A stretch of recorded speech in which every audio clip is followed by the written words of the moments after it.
নমস্কার, জি 24 ঘন্টা আপনাদের সকলকে স্বাগত। আমি রুমেলা রয়েছি আপনাদের সঙ্গে। শুরু করছি 8টায় সেরা। নজরে 2021 শুধু আমাদেরই নয়, আমরা তো অবশ্যই নজর রাখবো বিভিন্ন রাজনৈতিক দলের ক্ষেত্রেও, কিন্তু টার্গেট 2021। আপনারা জানেন স্বরাষ্ট্রমন্ত্রী তিনি রাজ্যে এসেছেন দুদিনের সফরে।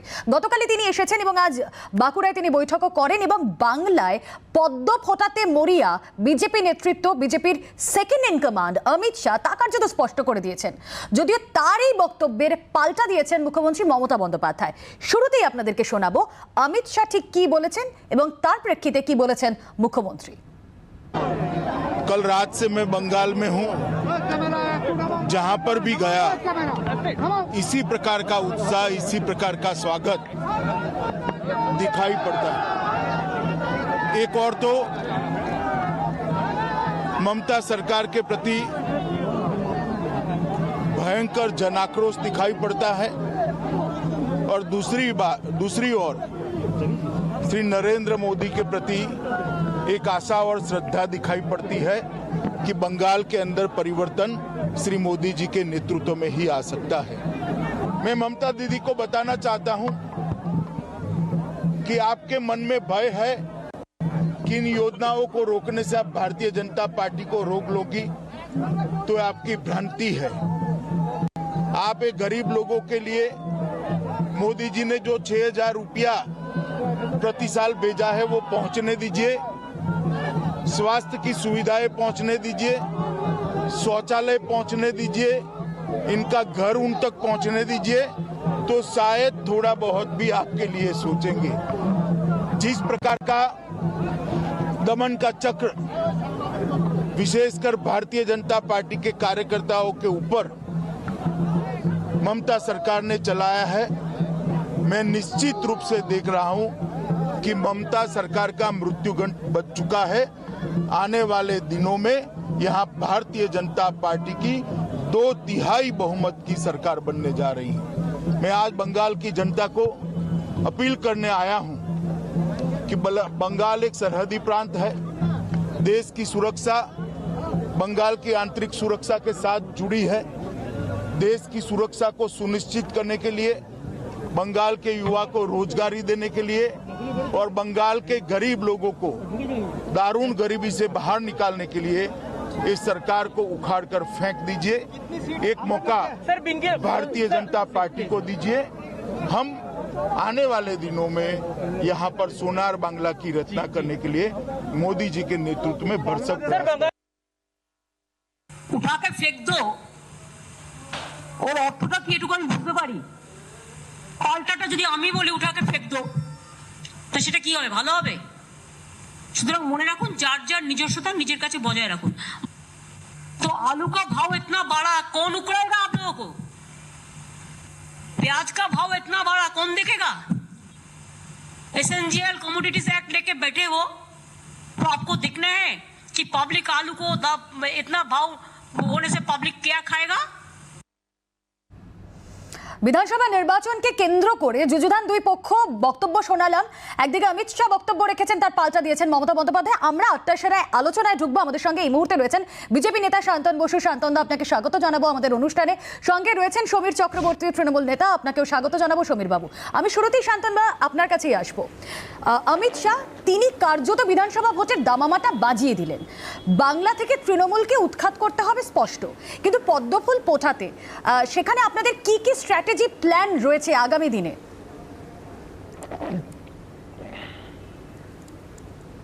না দেখুন, স্ট্র্যাটেজির কথা তো আমরা প্রকাশ্যে বলবো না, আমরা আলাপ আলোচনা করছি। প্রমুখ কার্যকর্তা, সিনিয়র কার্যকর্তা, স্থানীয় কার্যকর্তা, বিভিন্ন স্তরে আমাদের আলোচনা চলছে। কিন্তু একটা তো জিনিস পরিষ্কার যে পশ্চিমবঙ্গের মানুষ একটা নির্ণয় করতে চলেছেন যে বাংলায় এবার সরকার পরিবর্তন হবে। ভারতীয় জনতা পার্টির নেতৃত্বে সরকার পরিবর্তন হবে আমরা আশা করছি। নরেন্দ্র ভাই মোদি বা আমাদের মোদিজির যে সরকার কেন্দ্রে চলছে সেরকমই একটা রূপ আমরা বাংলাতেও দেখতে পাবো। সবথেকে বড় কথা এবার যে দীর্ঘ সময় হয়ে গেছে, 1967 সালের পরে কখনো রাজ্যের এবং কেন্দ্রের একই দলের সরকার আমরা প্রায় দেখিনি বললেই চলে। সিপিএমের 34 বছর এবং 10 বছরের তৃণমূলের শাসন এই 44 বছর পশ্চিমবঙ্গ কোনো কিছু ডেভেলপমেন্টের সামান্যতম নিদর্শন নেই। সে স্বাস্থ্যকেন্দ্রে বলুন, কিংবা স্বাস্থ্যক্ষেত্রে বলুন, আইন শৃঙ্খলায় বলুন, শিল্পে বলুন, এমনকি যে পশ্চিমবঙ্গে অন্য রাজ্য থেকে সবাই এখানে কাজ করতে আসতেন, আজকে এখান থেকে হাজার হাজার লক্ষ লক্ষ প্রায় 45 লক্ষ মানুষ বাইরে কাজ করছেন। কেউ গুজরাটে যাচ্ছেন, কেউ মহারাষ্ট্রে যাচ্ছেন, কেউ মধ্যপ্রদেশে যাচ্ছেন। রাজনৈতিক কর্মকাণ্ড দেখলে বা গণতন্ত্রের অবস্থা দেখতে গেলে 125 জন বিজেপি কার্যকর্তা খুন হয়েছেন। সবাই উত্তরপ্রদেশ, হাতরাস বলছেন, কিন্তু পশ্চিমবঙ্গে এমন কোনো দিন যায় না যেদিন নারী নির্যাতনের খবর হয় না। নারী পাচারে পশ্চিমবঙ্গ শীর্ষে। এই বিষয়গুলো আমরা মানুষের কাছে তুলব। বাংলায় পরিবর্তন হবে আমরা বিশ্বাস করি, বাস্তবিক পরিবর্তন হবে আমরা বিশ্বাস করি, সুশাসন আমরা দিতে পারবো বিশ্বাস করি, জনগণকে সাথে করে নিয়ে আমরা কাজ করে একটি উন্নত সরকার প্রতিষ্ঠা করতে পারবো এই বিশ্বাস আমাদের আছে। তার জন্য মানুষকে সাথে করে নিয়ে মানুষ যেরকম সরকার চাইবেন সুশাসনের জন্য আমরা দেব, একথা মানুষকে বলবো এবং মানুষের কাছে আমরা পৌঁছবো। সঙ্গে থাকুন শান্তনবাবু। সমীর দা, আমি আপনার কাছে আসবো। এইরকমই একটি পরিবর্তনের হাওয়া 2011-র আগেও উঠেছিল এবং তারপরেই আমরা দেখেছি শাসক দল হিসেবে তৃণমূল ক্ষমতায় আসে। আবার বেশ একটা 10 বছরের গ্যাপের পর আবারও সেই হাওয়াটা জোরদার হচ্ছে। কি মনে হয় কতটা দাঁত ফোটাতে পারবে বিজেপি? কতটা উৎখাত করা, যেরকম আজকে বলেছেন অমিত শাহ তৃণমূলকে উৎখাত করার কথা, কতটা সম্ভব হবে সেটা?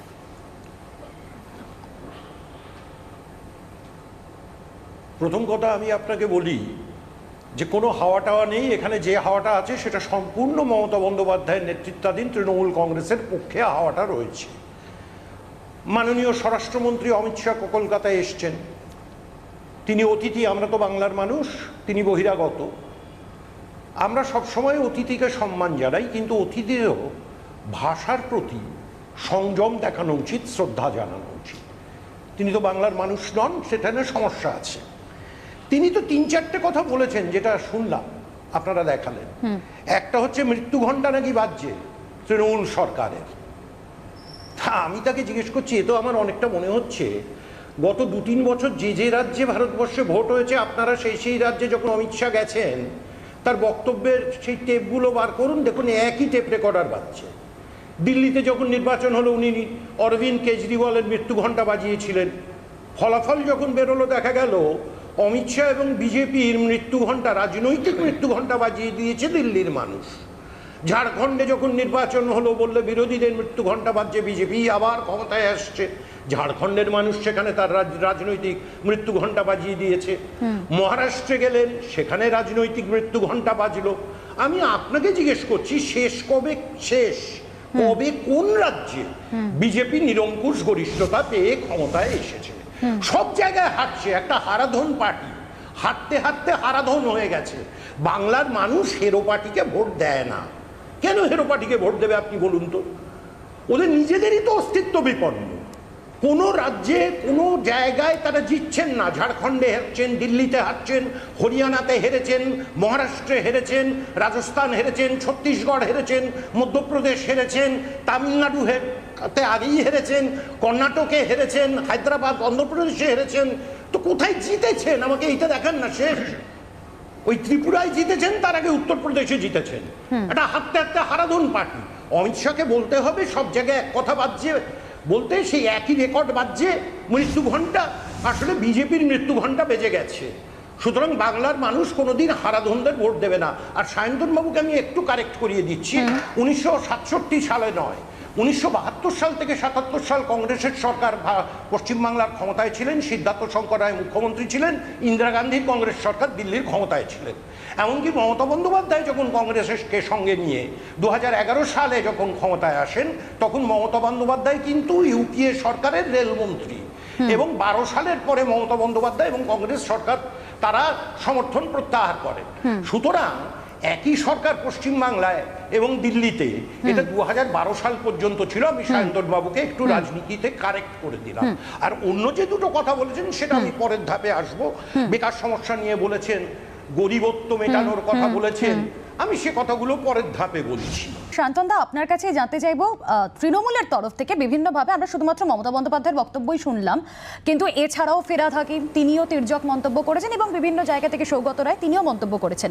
তাদের একটা পয়েন্টে তারা প্রত্যেকেই মন্তব্য করছেন, যেহেতু অমিত শাহ তিনি সংগঠনকে মজবুত করতে, সংগঠনকে আরও সুদৃঢ় করতে বার্তা দিতে এসেছেন, সেখানে বিজেপির সংগঠনের মধ্যেই এখন একটা দুটো গোষ্ঠী কাজ করছে। আপনিও সেটা জানেন, বিভিন্ন জায়গায় সেটা প্রতিভাতও হচ্ছে। এই বিভাজনকে নিয়ে কি করে আগামী দিনে বিধানসভা নির্বাচনে লড়াই করবে, টক্কর দেবে তৃণমূলকে বিজেপি?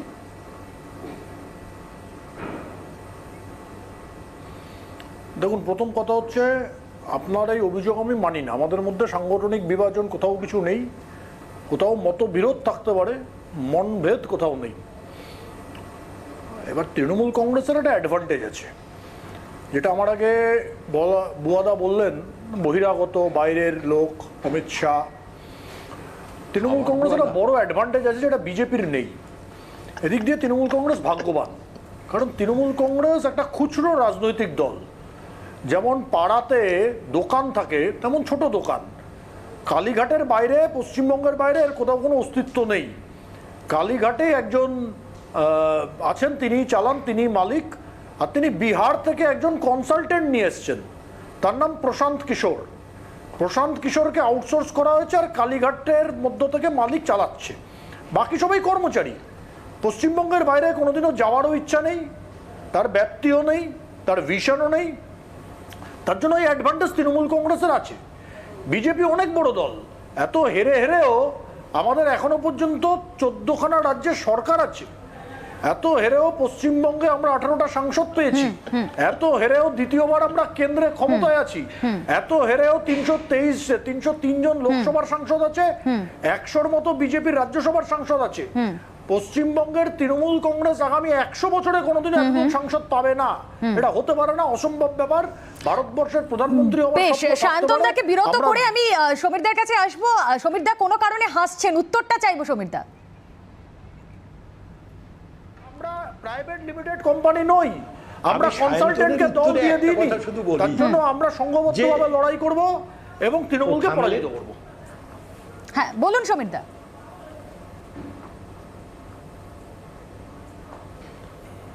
আমার সায়ন্তনকে শুধু একটাই কথাও স্বীকার করে ফেলেছে যে তৃণমূল ভাগ্যবান, তার কারণ মমতা বন্দ্যোপাধ্যায়ের মতো একজন নেত্রী তৃণমূলে আছে, যেটা ওদের নেই। ডিফারেন্সটা এইখানেই তো। ওনারা বলুন না যে কে ওনাদের মুখ, কাকে সামনে রেখে ওনারা ভোটটা করবেন। 52 সালে ডক্টর বিধান রায়কে সামনে রেখে কংগ্রেস ভোটে গেছিল। 67 সালে প্রফুল্লচন্দ্র সেনকে সামনে রেখে বা ওদিক থেকে বামেরা অজয় মুখার্জিকে সামনে রেখে ভোটে গেছিল। 72 সালে সিদ্ধার্থ শঙ্কর রায়কে সামনে রেখে কংগ্রেস ভোটে গেছে। 77 সালে জ্যোতি বসুকে সামনে রেখে বামেরা ভোটে গেছে। 2001 সালে বুদ্ধদেব ভট্টাচার্যকে সামনে রেখে বামেরা ভোটে গেছে। 2011 সালে মমতা ব্যানার্জিকে সামনে রেখে তৃণমূল কংগ্রেস ভোটে গেছে, মানুষ তাকে আশীর্বাদ করেছে। তো ওনারা বলুন না মুখটাকে। এক, আমার দ্বিতীয় প্রশ্ন, অমিত শাহের দুটো কথার জবাব আমি দেবো, আরো দুটো কথা। প্রথম কথাই আমি যেটা বলি যে অমিত শাহের দলিত প্রেমকে আমি স্যালিউট জানাচ্ছি। সেটা আজকে বাঁকুড়ায় আদিবাসী পরিবারে না খেয়ে উনি যদি হাতরাসে দলিত পরিবারের সঙ্গে গিয়ে, খুব সংক্ষেপেই বলছি, হাতরাসে যদি দলিত পরিবারের সঙ্গে গিয়ে মধ্যাহ্ন ভোজনটা করতেন, খুশি হতাম। দ্বিতীয় কথা, উনি দুটি কথা বলেছেন, পশ্চিমবাংলার উনি বেকার সমস্যার সমাধান করবেন।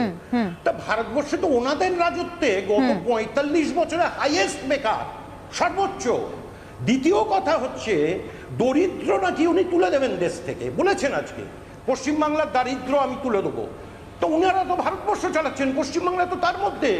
ওনার নীতি আয়োগের রিপোর্টটা একটু বলে দিই যে ভারতবর্ষে 40 কোটি মানুষ আজকে দারিদ্র সীমার নিচে বসবাস করছে। 130 কোটি মানুষ বাস করেন ভারতবর্ষে, তার মধ্যে বিজেপির আমলে 40 কোটিরও বেশি মানুষ বিপিএল, বিলো পভার্টি লেভেল, দারিদ্র সীমার নিচে বসবাস করছেন। এই জবাবটা অমিত শাহ দেবেন?